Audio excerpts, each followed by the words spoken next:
Nililigo ng Diyos sa katapusan, mga igsuon ni kahaponon karon niya karon sa paghimo sa ato ang bulaton sa tubig ng Diyos. Haleluya, ning oras karon sa kahaponon at ning usahan ang pulong sa tubig ng Diyos. Padayon ta igsuon sa pagtuon.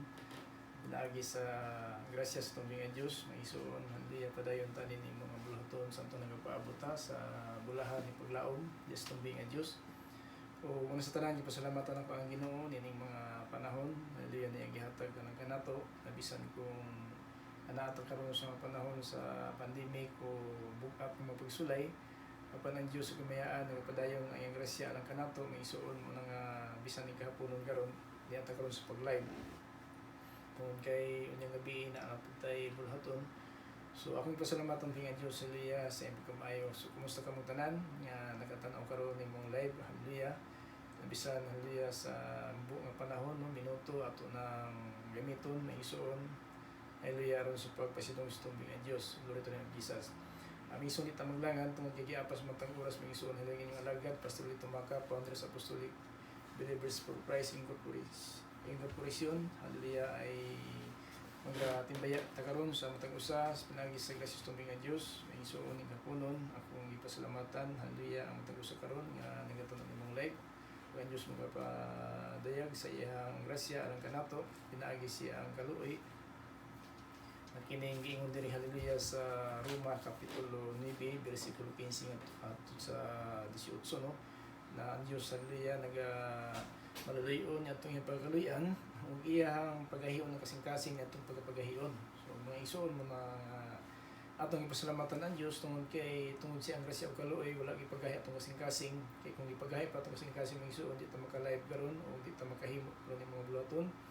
Ano pisidong gusto mbing ang Diyos, guri to ng bisas. So padayon ta mig isuon, haleluya, sa pagtuon sama sa atong andan. Haleluya, sa mabasa nato sa John chapter 18 verse 32. And you will know the truth, and the truth will set you free. So, malalaman daw natin ang katotohanan at ang katotohanan ang papalaya po sa atin.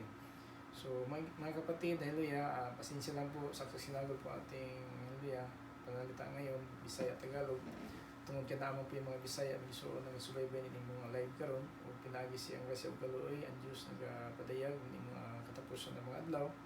Tungod kay may isuon ang mga kasulatan ng pumatuod sa Ecclesiastes o Mangaral chapter 12 verse 13 na karon na ang katapusan sa mga butang ug ang tanan na dungog na mahadlok ta o mahadlok ta sa Ginoo kay mo kini ang bulaton sa tanang tawo ng kalibutan o bisan pa man, haleluya, sa iyang pagka-malion hangtod karon nagapadayag ang Dios alang kanato, no? Sa Tagalog Bible nga nagaingon na ito na ang wakas ng lahat ng bagay, lahat na po ay narinig na, matakot kayo sa Dios sapagkat at sundin yung kanyang utos sapagkat ito ang katungkulan ng lahat ng tao. So kayo mga kapatid, haleluya, napakahalaga po ito ngayon na ating pag-aralan. Glory to Jesus.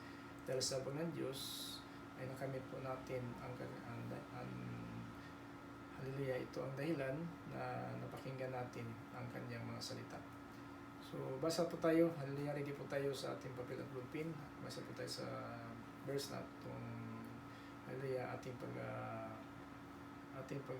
pag-aralan ngayon dahil ito po ang salita ng Diyos para po sa atin. Praise God, haleluya. Sa Roma chapter 9 in verse 15, mga kapatid, ganito po ang salita ng Diyos sa Tagalog Bible, mga kapatid, sa sinasabi.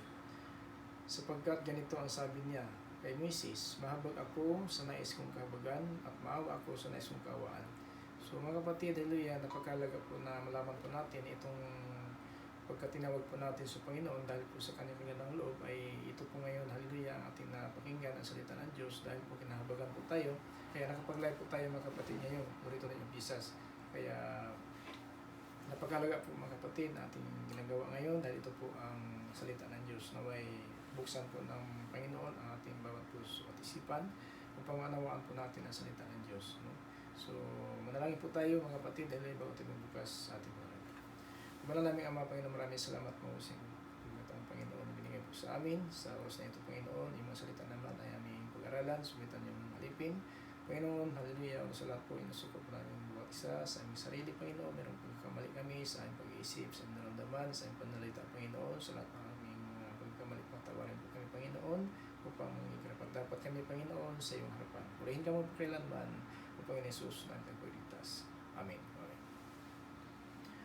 So, ganito ang sabi ng Panginoon, mga kapatid, na maawa daw siya sa nais ng pagkawaan at mahabag siya sa nais ng kahabagan. So, ibig sabihin, mga kapatid, hallelujah, na itong panahon natin ngayon, bakit tayo magpasalamat sa Panginoon at bakit tayo maglingkod sa Panginoon? Kasi ang habag ng Panginoon po ang kanyang, hallelujah, binibigay po sa atin ay hindi po ito, hallelujah, sabihin natin mabayaran kahit kung anong gagawin natin. Kasi ang pangatlong langit po, hindi po yan, kahit magsakay po tayo ng, sabi na jet fighter, hindi po tayo makaabot doon sa pangatlong langit. Kahit na po siguro yung mga scientists ngayon, hanggang po lang sa, sabihin lang natin, isang planeta lang po ang napuntahan nila dito sa libutan, no? Siguro, hindi makaabot ng 3 langit. Kung tutuusin natin, mga kapatid, hallelujah, hindi natin mabayaran po ang kagandang loob ng ating Panginoon. Kaya dapat natin palagaan ang salita ng Diyos sa bawat isa po sa atin ngayon, hallelujah, na naglingkod sa Panginoon. Ito po ang kagandang loob ng Panginoon na ibinigay po niya sa atin. Kung ano may isuon, hallelujah, ang kaluis ng mga Diyos, na hantod karon ang pulong sa tubig ng Diyos atong mga patalinghugan o atong ning nahimo, hallelujah, sa matag adlaw. Pinawis siya ang grasya o kaluoy mga isuon, hallelujah, na bisan pa man doon natin mga kapakyasan, doon tayo nato na nahimo, nahimo ta mga masinupakon sa tubang sa tubig ng Diyos. Apan ang pulong sa Diyos karon nagapadiag alang kanato, nag-ingon diri, hallelujah, sa verse 18 chapter 9 sa Roma. Kaya nga kinahabagan ng Diyos ang sinumang nais niyang kahabagan at pinapatigas ang nais niyang maging matigas ang ulo. So kaya palagi tayong magpasalamat sa Panginoon, mga kapatid, no? Dahil napakasagana po ng habag ng Diyos. Hindi po tayo pinapatigas, hallelujah, kundi ang habag po ang ating kamit sa magitan po ng awa ng Panginoon, na kahit siguro nung unang panahon po tayo ay makasalanan, kahit na po siguro kung sa ating pamumuhay nung unang panahon ay naging suwel po tayo sa Panginoon, naging masinupakon ta sa unang panahon, nahimot ta mga sasala, apan karon may isuon ang grasya ug ang kaluoy, may atong na dawat Dios tong Ginoong Kristo. Tungod kay siya nag-antos ug nagpalansan sa krus aron na makita nato ang iyang gugma alang kanato, mao na may isuon, hallelujah, na tungod kay ang Dios ning gugma kanato, ato punta siyang higugma ang mga isuon. Higugmaan po nato ang Diyos na may higugma nato. Tungod kay wa man tay kabayad mga isuon sa iyahang gihimo na pagkamatarong, tungod sa iyahang pagkamasinugtanong sa Diyos na Amahan, mo nang gilansang siya sa krus alang sa atong mga sala. Mo na may isuon na ayaw si piyata o ayaw hikalimti may isuon ang iyang grasya ang kaluoy, na bisan sa iyang gibuhat si ta sa krus, mo nang hinungdan may isuon nga nag-antos siya sa kasakit, bisan kung hantod sa kamatayon, tungod alang kanato may isuon. Muna nga dili nato, hallelujah, pag hikalimtan ang ginato kawangon ang mga panahon na ang Dios karon napadayag alang kanato, hindi ay sa atong pagkinabuhi, dili kini atong kagustuhan o dili kini atong robotong gihimo aron na mahimo ta sa tubas ng mga Dios, kundi grasya sa Ginoo na iyang ipadayag iyang kaluoy, nakita iyang kaluyan, no? Wala gipagahi atong kasing-kasing. Nagingon din sa verse 18, kaya kinahabagan ng Diyos ang sinumang nais niyang kahabagan at pinapatigas ang nais niyang maging matigas ang ulo. Kaya nagpapasalamat din sa Panginoon kasi naka-live tayo ngayon. Lalo mo po ay nakikinig ngayon siguro. Hindi mo alam ngayon na habag pala ang ating naranasan. Hindi po galit, no? Hindi po nagmatigas ang ating ulo dahil po ito po ay kalooban ng Diyos. Kaya nga mga kapatid, hallelujah, dapat natin pahalagaan ang mga natirang buhay natin sa libutan na ito. Huwag natin hayaan na itong mga salita, mga kapatid natin na pakinggan ay baliwalain natin to. Ayaw igsuon, hallelujah, tagi o kanang nanging nato kasubo, no? Ayaw katay kasubo ang mga panahon na gihatag sa Ginoo karon kanatong yung nato na atas mga kalisdanan, na atas mga pagsulay. Tungod kay ang Dios na hibalo niini mga giagian nato mga pagsulay mga isuon kung sa kani atong giagian, mao gid ni ang mahitabo mga isuon mo nang sa kanunay atong pasalamatan ng Dios tungod sa iyang pagkamaayo, na bisan pa man may isuon sa atong mga kapakyasan apan ang Dios nga ipadayag na wala gipagahi ang atong ulo may isuon, kundi iya tang gikaluyan. So tungod kay ang Dios naluoy man kanato, dahil ang Panginoon pinahabag sa atin, ay dapat natin sundin ang kanyang kalooban.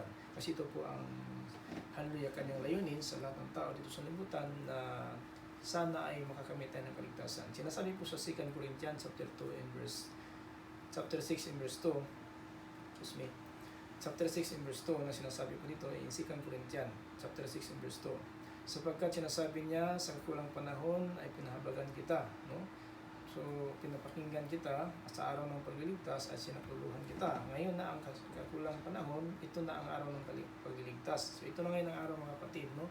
Dahil napakinggan po natin ang salita ng Diyos na habag pala ang ating nakamit, hindi po galit ng Panginoon. Kasi kung galit ng Panginoon ating nakamit ngayon, na matigas na po ang ulo natin. So, hindi tayo makapag-live at hindi kayo makakinig ng salita ng Diyos. Mga kapatid, hindi kaya ako lang ang kinahabagan ng Panginoon, lahat ng tao na matakot po sa Kanya. Kasi sinabi ko na nga, hallelujah, na sa Ecclesiastes chapter 12 verse 13, na ito na ang wakas ng lahat ng bagay. Lahat na po ay narinig na at sinabi na matakot tayo sa Diyos at sundin natin ang Kanyang utos dahil ito po ang lahat ng katungkulan ng tao. So, meaning to say mga kapatid, hallelujah, itong katungkulan natin ngayon, hindi po ito ginagawa natin dahil po na gusto natin na puri tayo ng tao. Hindi po ito ginawa natin kasi ito po talaga ang tungkulin ng mga tao dito sa lupa. Hindi po na ginawa natin ito dahil po sa ating gustuhan. Ito po ang utos ng Diyos, mga kapatid. No? Utos ng Diyos, nabasa natin sa Ecclesiastes kung mangaral, chapter 12, verse 13. Ito talaga mga kapatid, ang verse na ito ay para po ito sa atin kasi habang buhay po tayo sa limutan, tayo po ang pinagsabihan ng Panginoon. Ngunit kung patay na po ang tao, maiwas na po siya sa mga utos ng Panginoon kasi hindi po siya makagawa. Pero habang buhay po tayo mga kapatid, lahat ng may buhay ngayon, kasama ka sa utos na yan. No? Ecclesiastes kung mangaral, chapter 12, verse 13. Kaya mag-ingat po tayo sa ating bawat isa. Kasi ito na ang araw ng pagliligtas. Ngayon ang araw ng pagliligtas mga kapatid. Ibig sabihin, kung makinig ka lang ng salita ng Diyos at gawin mo lang ang Kanyang layunin, at ang kaligtasan talaga ay hinanda ng Panginoon. Yes, hallelujah. Tulad ng panahon sa mga apostolis, lahat po na mga tao na nakikisama sa mga apostolis, sa bawat araw po ay dinagdag sa mga apostolis ang mga liniligtas. So tulad natin ngayon mga kapatid, kapag tanggapin mo ang salita ng Diyos at gawin mo ang nararapat sa Panginoon, ay may dinagdag po tayo sa mga apostolis tulad ng sinasabi po sa Gawa chapter 2 verse 47, nagpupuri sila sa Diyos at kinalulugdan sila ng lahat ng tao at bawat araw idinagdag sa kanila ng Panginoon ang mga iniligtas. So yung pala mga kapatid ngayon, sa bawat araw na nakalive po tayo, sa bawat araw na may tatanggap ng salita ng Diyos, maragdag po ang mga ililigtas. So kaya mga kapatid, hallelujah, bakit palagi tayo nakalive? Every day o every night po tayo nakapag-live. Hallelujah, kung loobin ng Panginoon, mamaya pa mga alas 9, makapag-live naman tayo kung tapos ang trabaho. Ito ngayon mga kapatid, ginagamit ko itong minuto ng mga kapatid dahil po ito napakahalaga sa harapan ng Diyos na mapakinggan natin ang salita ng Diyos na sinasabi ko sa bawat araw ay dinagdag sa mga apostolis po yung mga ililigtas. So kung nais mo mga kapatid na idagdag po tayo sa apostolis, so pakinggan natin ang salita ng Diyos at gawin po natin ang nararapat, no? Tanda po natin sino po yung naragdag sa mga apostolis, yun po ang tumanggap ng pangalan po ni Kristo. Sila po ang mga tao na pinapangaralan po ng mga apostolis na sila po ay nakatanggap ng Espiritu Santo doon po sa Jerusalem.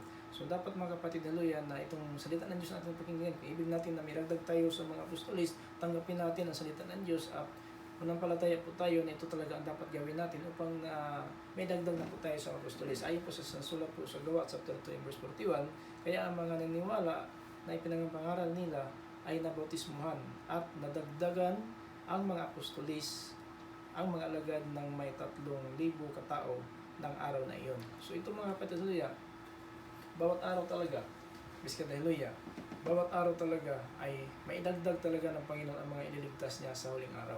So mga kapatid, ngayon ang salita ng Diyos, nakapag-live po tayo, glory to Jesus, kaya ang ating tema, I will have mercy on my compassion and mercy on my mercy. So mahabag daw siya sa nais niyang kahabagan, no? So at maawa siya sa nais ng kawaan. Kaya mga kapatid, napakahalaga po ito ngayon ating binabasa at ating pinag-aralan kasi minuto lang po tayo, ngunit sagana po ng habag ng Diyos kasi sa bawat araw po kailangan idagdag ng Panginoon ang mga ililigtas sa huling araw. Ito po ang tulad ng para sa mga apostolis na nakabautismo po sila ng 3,000, no? 3,000 sa mga kaluluwa at nakaragdag na po sila sa mga apostol. Ito po ay nakasulat sa Gawa 2 verse 41. Kaya sa mga araw sa mga naniniwala sa pangaral nila ay nabautismuhan ang nadagdagan ang mga alagad ng may 3,000 katao na mga araw na iyon. So tulad ngayon, kapag napabautismo ang isang kaluluwa, ay may dagdag na po siya sa mga bilang po ng mga hinirang ng Diyos. Tulad na mga pangyayari, hallelujah, ng mga panahon ng apostolis. Mga apostolis po ay nakaragdag talaga yung tumatanggap, no? hindi talaga mga kapatid, hallelujah, sinabi ng Panginoon na yung nabautismuhan ay hindi nakaragdag. Nakaragdag talaga sila sa pangalan po ng Kristo po na sila po yung nagbabautismo. Nakaragdag na po sila sa mga apostoles, mga kapatid. Kaya huwag natin nasayangin mga kapatid ang panahon. Hallelujah. Kahit na si Apostol Pablo, isang halimbawa para sa atin, na kahit po siya ay makasalanan, pero nahabag ang Panginoon sa kanya. No?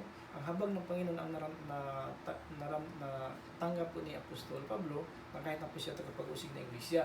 Kaya ngayon, isang halimbawa para sa atin yan ngayon, kasi minsan po kasi sa ating pagkakamali, sa ating pumuhay sa bawat araw, minsan po yun po ang dahilan na nakipag-distansya na po tayo sa Panginoon, hindi na po tayo makapagpadalangin, hindi na po tayo makapagbigay ng mga nangailangan ng tulong, at hindi po tayo makagawa ng layunin ng Diyos dahil po ng kasalanan natin at mga pagsuway po natin sa Panginoon na yun na po ang nakatanim sa puso natin.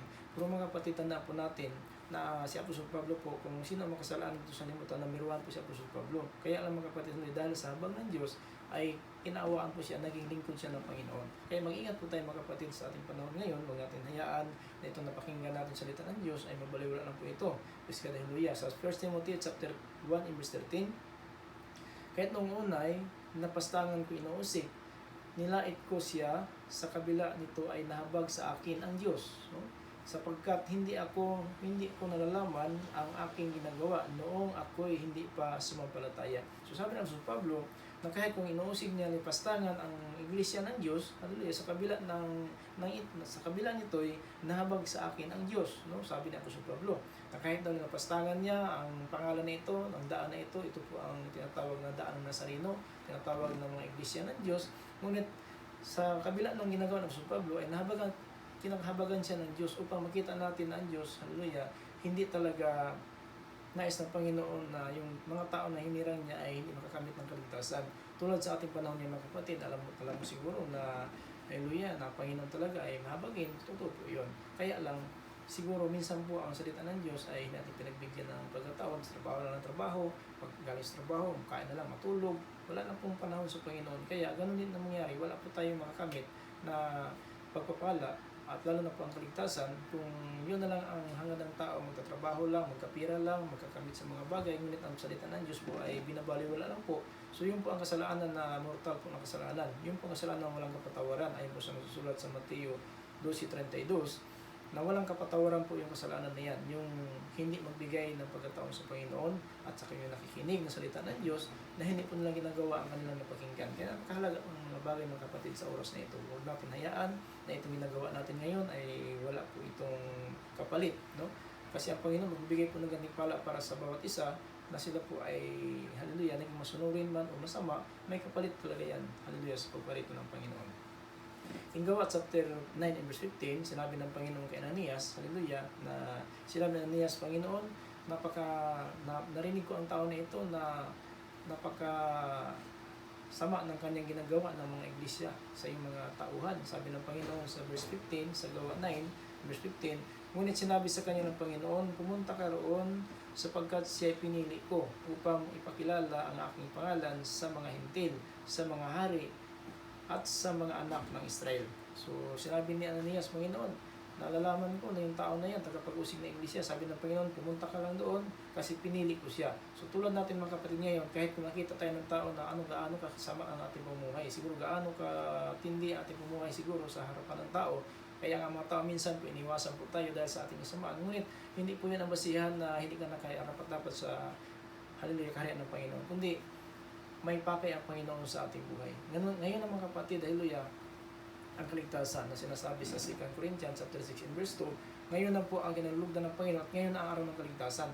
Ngayon ang araw ng pagliligtas. Kasi kapag tanggapin natin tulad sa mga panahon ng mga apostoles na bawat tumanggap ng Panginoon sa Kristo at nabautismuhan ay dinagdag na talaga sila sa mga apostoles. At sinabi sa verse 47 chapter 2 sa Gawa, hallelujah, ay yun po ang mga tao na niniligtas na po, hallelujah, nakakamit ng kaligtasan na sa bawat araw po ay dinagdag ng Panginoon.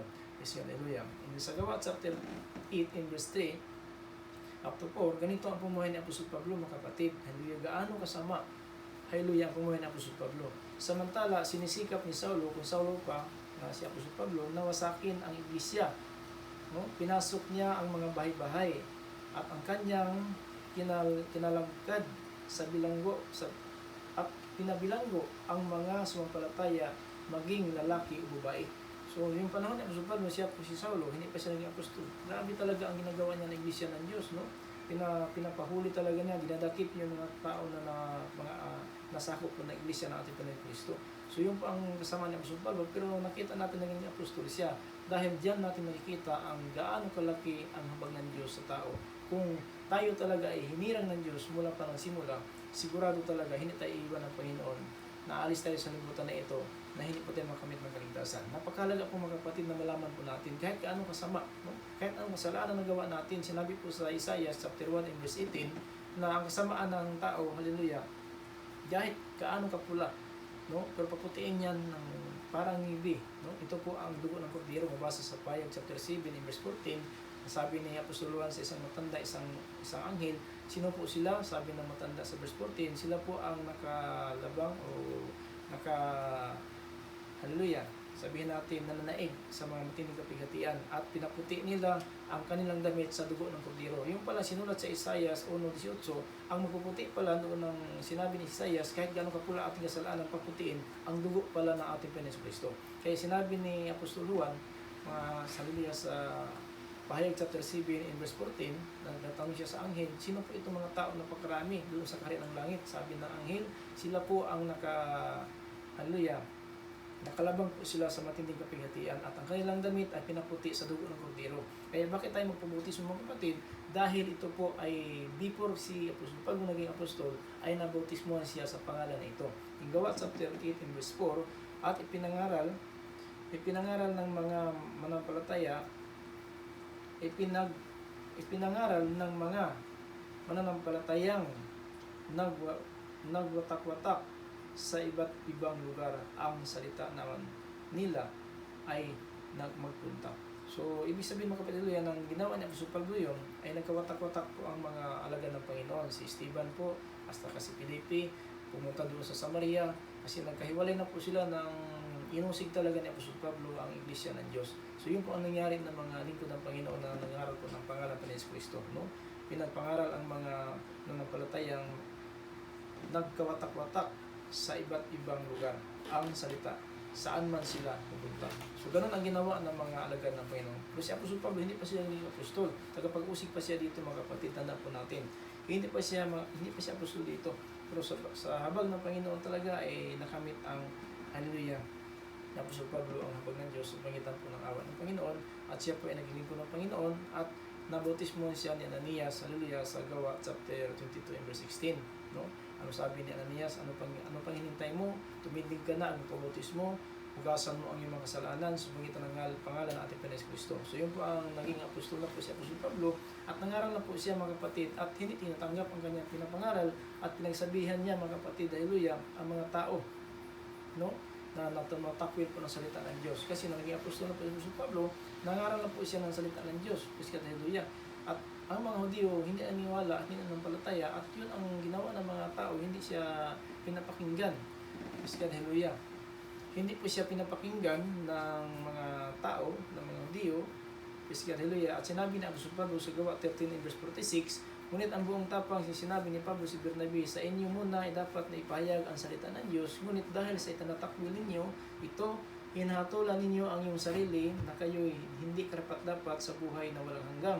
Kaya't sa mga hintil na kami pupunta. Ito ngayon ating nakamit po natin itong salita ng Panginoon sa pagitan ni Apostol Pablo, ay yung mga hintil, dahil po na inayawan din ng mga Hudyo ang salita ng Diyos. At ito po ang layunin ng Diyos na sa bawat isa sa atin, hallelujah, na malaman po natin ang kalooban ng Diyos, kung sino ba tayo dito sa libutan, ano ba talaga ang pakay ng Panginoon, bakit tayo isinilang, kasi hallelujah, bakit tayo isinilang sa ating ina, ano ba ang purpose ng Panginoon mga kapatid, na tayo po ay isinilang, hallelujah, na ating ina.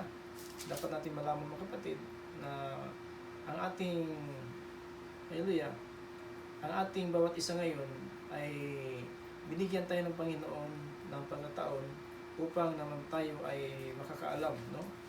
Makakaalam na tayo pala na mula pa sa sinapupunan na ating ina ay hinirang tayo ng Panginoon. Tandaan po natin mga kapatid na mula pa na tayo na doon sa sinapupunan na ating ina ay hinirang na tayo ng Panginoon. No? Huwag natin kalimutan na ang habag ng Panginoon talaga ay ang ating nakakamit. Praise God, hallelujah. So napakahalaga po mga kapatid na malaman po natin ang kalooban ng Diyos sa ating bawat isa ngayon. Akala po natin na itong ginagawa natin ngayon ay ayon po sa ating layunin. Hindi po. Ito po yung layunin ng Diyos upang malaman po natin kung sino ka at sino po tayo ngayon na binigyan ng Panginoon ng pagkataon na mamumuhay sa limutan na ito upang hallelujah naman ay ang habag ng Panginoon ay maranasan po natin tulad na sinasabi ng Apostol Pablo, hallelujah, na ang tao daw ay hinayaan ng Panginoon na sila gagawa ng kahit anong gusto nila kasi hallelujah upang na maranasan naman nilang habag ng Diyos. So yun pala ang nais ng Panginoon sa 11:32 sa Roma na hinayaan daw ng Panginoon ang tao na sila po ay bumuhay ng ganon, pero ngayon na po na tinatawag tayo ng Panginoon dahil po tayo hinirang ng Diyos at tinawag na tayo ngayon ng Panginoon upang huwag naman mabigo ang layunin ng Diyos para po sa ating bawat isa. Tandaan po natin na ang Panginoon po ay muna pa tayo na hallelujah sa ating pagkabata ay ang Panginoon po ay nagbigay po sa atin ng pagkataon upang malaman natin ang katotohanan na tayo pala ay mga hinirang ng Diyos. Praise God, hallelujah, tayo mga pinili ng Diyos ayon po sa kanyang kalooban. Hindi po ito sa atin, no? Hindi po ito sa ating kagustuhan, ito po ay kalooban ng Diyos. Praise God, hallelujah. Hindi po ito na ginagawa natin upang purihin tayo ng tao, ginagawa natin ito upang purihin natin ng Panginoon na siya po ang nabigay sa atin ng pagkataon. No? Siya po ang nabigay sa atin ng pagkataon na malalaman po natin ang bakay ng Panginoon kung paano tayo isinilay sa libutan na ito. Kasi doon pa tayo sa hallelujah, sinapupunan na ating ina, ay ang Panginoon na po ang nagplano kung ano talaga ang hallelujah mangyari sa ating pamumuhay. Ano ba talaga ang makamit natin? Puro na walang kapigatian? Wala na bang sabihin natin ligaya?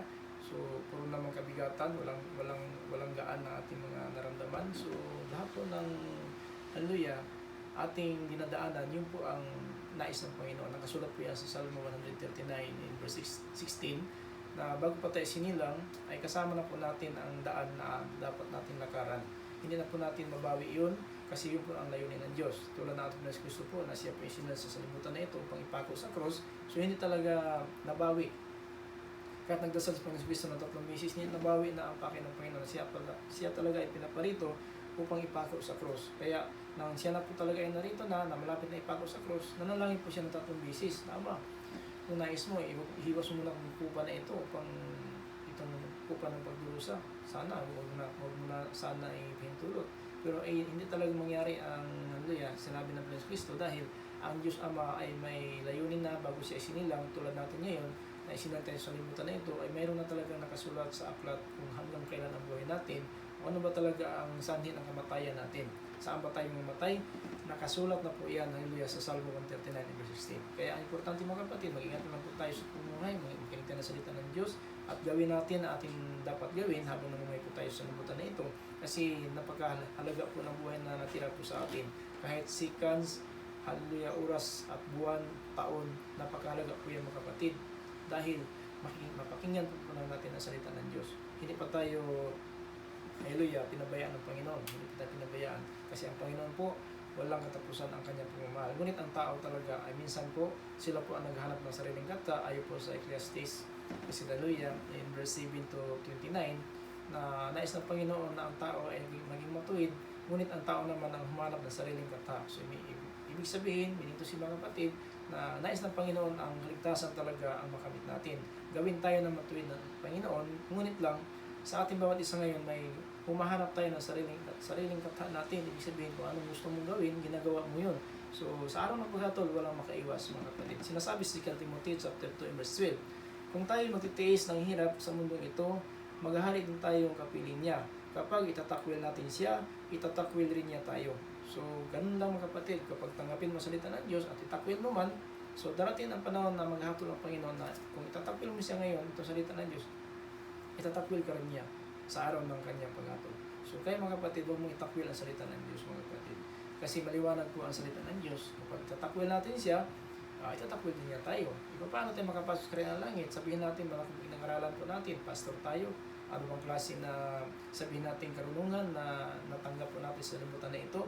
Ngunit kung itakwil mo ang salita ng Diyos, pag hindi mo gagawin ang salita ng Diyos, so itatakwil niya tayo. Kaya sinasabi nga sa 1 John chapter 3 in verse 8, na ang lahat ng nagkasala ay kampo ng Diablo. So meaning to say, kung itong sinabi ng Panginoon ngayon, magbagong buhay tayo, kung hindi tayo magbagong buhay, hindi tayo magsisisi sa ating kasalanan, so talagang yun ang kapalit ng Panginoon sa araw ng kanyang paghatol. At ang nagtatakwil ng Panginoon ay mararanasan ang 666. No? Maranasan talaga ang 666. Kasi ang 666 mga kapatid, haleluya, napakatindi po, matindi pa sa COVID-19. Kasi ang COVID-19 ngayon, minsan naubos na tayo ng pagkain, pero makabili naman tayo. Pero sa araw ng 666 mga kapatid, tandaan po natin, yun na po ang panahon na ang mga tao hindi na po makapagbili, hindi na din siya makapagbinta kung walang patik ng 666. So kung matindi ngayon ang naranasan natin ng COVID-19, mas matindi ang 666 na parating mga kapatid. Kaya ngayon na ang panahon na kailangan natin magbalik loob sa Panginoon. Huwag natin hayaan mga kapatid na itong napakinggan natin at baliluan po natin. Kasi sa araw ng 666, itong lahat ng mga hindi nakasulat sa aklat ng buhay ay sila po ang makaranas ng araw ng 666. Pero kung nakasulat po ang pangalan natin sa aklat ng buhay, so darating mo itong 666 mga kapatid, alam ng Panginoon paano tayo iwas, paano tayo isip ng Panginoon sa mga araw na ito kung darating man mga kapatid. Sa Pahayag chapter 13 and verse 8, sasamba sa Kanya ang lahat ng bubuhay sa ibabaw ng lupa, maliban sa mga taong na ang mga pangalan ay nakasulat sa aklat ng buhay. Sino po itong nakasulat sa aklat ng buhay mga kapatid? Ito po ang mga lingkod ng Panginoon. Paano tayo maglingkod ng Panginoon kung sa ating pamuhay ngayon ay hindi natin gagawin, hindi natin tanggapin ang salita ng Diyos? Mahirap talaga tayo maglingkod kung ang mga bautismado na ngayon, yung mga Kristiyan na ngayon, hindi nagpapatuloy sa paglingkod. Lalo na po kung ikaw ngayon nakikinig at hindi mo nagawa ang iyong napakinggan, mas lalong hindi ka makagawa ng layunin ng Diyos. Tandaan po natin na ang lahat na hindi makasulat sa aklat ng buhay, sa aklat ng Panginoon Kristo, itong aklat ng Kordero, ay itapon sa dagat-dagatan apoy. Paano tayo maging makamit ng kaligtasan kung hindi makasulat ang pangalan po natin sa aklat ng buhay? Ang aklat ng buhay mga kapatid, makasulat lang dyan ang mga taong naglilingkod sa Panginoon. Kaya dapat natin maglingkod sa Panginoon sa mga panahon na ito mga kapatid. Tapos na po ang ating, sabihin natin, katigasan po ng ating puso at ulo natin. Ngayon na po ang araw na sinasabi sa 2 Corinthians chapter 16 verse 2. Ngayon na ang kinalugdan ng Panginoon at ngayon na po ang kaligtasan na ibinibigay ng Panginoon sa atin. Ibig sabihin, sa pagitan ng salita ng Diyos, maliligtas talaga tayo dito kung makinig at tayo po ay gagawa na ating napakinggan. No? Buhaton lang natin magsuon ang dapat ang tuhimuon na ang grasya sa atong Ginoong Kristo, ato ning ambitan, ato ning dawaton, ang kapasiluan sa atong mga sala, aron dili ta mahimong masalawayon sa adlaw, haleluya, na gitakda sa atong Ginoong Kristo. Tungod kay ang grasya sa Ginoo, haleluya, gikapadayag na, pinagi siyang kamatayon sa krus, ug karon may igsuon iya ning giusab ug gi-reverse niya sa ato mga patagpo sa karon, wa pa makadungog, wa pa ta makapatalinghog sa pulong sa Ginoo. Mao na may igsuon, haleluya. Sa diha sa Apostol Pablo si Bernabe nagawali ngadto sa Israel, may igsuon, haleluya, dito sa Episo ay sinabi ni Apostol Pablo na lahat na hindi tumanggap ng salita ng Diyos sa Gawa chapter 13 in verse 46, sapagkat sa inyo muna namin, no? Sa inyo muna namin ipangaral ang salita ng Diyos, ngunit inyo itong tinatanggihan, kayo na po ang humatol sa inyong sarili na hindi kayo karapat-dapat sa buhay na walang hanggan. So kung hindi mo ito tanggapin mga kapatid na magbagong buhay po tayo, at napaka-importante masulat po ang ating pangalan sa aklat ng buhay, kasi kapag hindi nasulat ang ating pangalan sa aklat ng buhay, ibubulit tayo sa dagat-dagatan apoy. In Pahayag chapter 20 in verse 15, ang sino man na hindi matagpuan sa aklat ng buhay ang pangalan, itapon sa dagat-dagatan apoy. Paano tayo maging, haleluya, lingkod ng Panginoon kung hindi tayo mananampalataya at hindi tayo maging Christian? Kailangan muna tayo maging Christian, magpabautismo tayo sa pangalan ng Kristo, kasi ito po ang unang tinawag ng Christian sa Antikia, Gawa chapter 11 verse 26, yung mga bautismado lang po. Kaya paano tayo maging Christian kung wala tayong bautismo sa pangalan ng Kristo?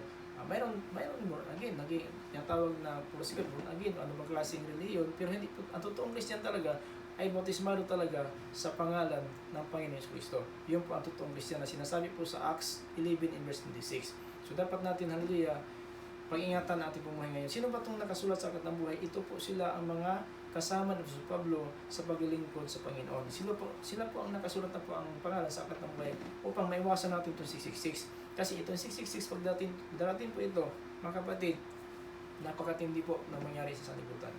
Walang makapagbinta, walang makapagbili kung wala kang patik ng 666. Pilipos 4:3, dito tayo magtapos mga kapatid. So, continuous natin mamaya. Ipinagkausap ko rin sa inyo, tapat kong katuwang, tulungan mo ang dalawang babaeng ito. Sila naman ay kasama ko sa pagpapagal, sa pagpagalagat ng magandang balita. Kasama ni Clemente at ang iba pang manggagawa ko, kasama tayo dyan. Ang mga pangalan nila ay nakasulat sa aklat ng buhay. So dito tayo magtapos mga kapatid, haleluya, kasi minuto lang po ang ating pag-aaral. So naway loobin ng Panginoon mga kapatid, mamaya makapag-live pa rin tayo. So ang Panginoon na lang ang nakakaalam kung gagamitin natin yung oras mga kapatid hanggang buhay po tayo. Dapat natin palagaan ang salita ng Diyos. Huwag natin hayaan itong mga napakinggan natin ngayon na ibaliwalain na po natin ito. Kasi sa araw ng paghatol, ibabalik ng Panginoon ngayon ang oras na ito. Nakasilyo po ito sa aklat ng gawa. Hallelujah, doon sa kanyang kaharian. Mabasa natin sa Pahayag chapter 20 verse 12. Aklat ng gawa, aklat ng buhay ay ihahayag yan sa araw ng paghatol. Kaya mga kapatid, dapat masulat po ang ating pangalan sa aklat ng buhay upang kung harapan tayo sa hukuman ni Kristo, ang kaligtasan talaga, ang kalayaan talaga, ang makakamit po natin. Hindi po parusa doon sa dagatan na po. Yun po ang napakahalaga mga kapatid sa oras na ito. Maraming salamat po sa bawat isa ngayon nakatingin ng live na ito. Sumasa atin nawa ang pangunawa mula sa ating Panginoon Kristo at ang kanyang salita ngayon naway naintindihan po natin at naunawaan po natin mga kapatid na kailangan talaga masulat ang pangalan natin sa aklat ng buhay. Kasi biblikal po mga kapatid, sa Pahayag chapter 20 in verse 15, ang kahit sino na wala nakasulat, hindi nakasulat sa aklat ng buhay ang pangalan, itapon sa dagatan ng buhay. Mamaya mga kapatid, tulungan ng Panginoon, mag-news po tayo. Maraming salamat po sa inyong oras na inyong pagtingin ng live na ito. Sumasa atin ang kapayapaan, biyaya at kaganang loob na atin, Panginoon Kristo. Maraming salamat po mga kapatid. Hallelujah sa inyong bawat isa. Naway pagkalooban tayo ng pangunawa na mula sa atin, Panginoon Kristo. Grace, mercy, and peace be with you us. God bless us all. Amen.